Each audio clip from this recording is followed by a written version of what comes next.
Les députés de l'Assemblée législative de transition du Burkina Faso ont unanimement approuvé un projet de loi régissant la liberté d'association ce jeudi 17 juillet 2025.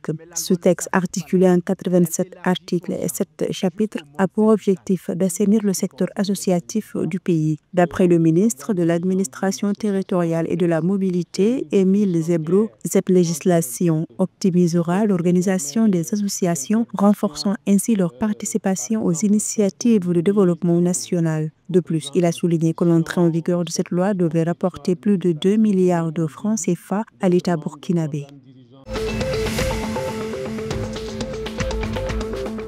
Un financement de 24 milliards de francs CFA destiné à renforcer la desserte nationale en électricité au Mali. Tel est l'engagement de l'État du Mali. Cette enveloppe provient du Fonds de soutien aux infrastructures de base et de développement social, créé pour appuyer les secteurs prioritaires du développement national. L'objectif est d'améliorer l'approvisionnement en électricité au profit des populations et des entreprises maliennes. Une manière d'augmenter la capacité de production, d'assurer un meilleur entretien des équipements énergétiques et de garantir un ravitaillement régulier des centrales en hydrocarbures.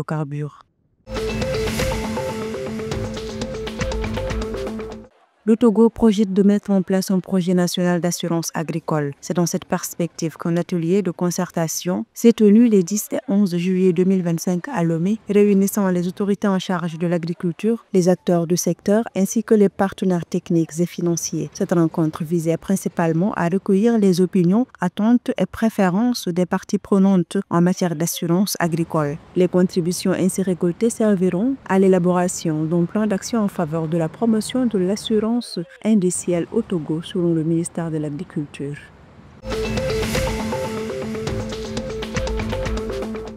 Le gouvernement du Bénin a validé en Conseil des ministres du 16 juillet 2025 l'adhésion du pays à l'initiative Global Network de l'Organisation des Nations Unies. Ce réseau, lancé en 2021, vise à renforcer la coopération internationale dans la lutte contre la corruption. À travers cette adhésion, le Bénin entend améliorer ses capacités de détection, d'enquête et de poursuite des infrastructures liées à la corruption transnationale.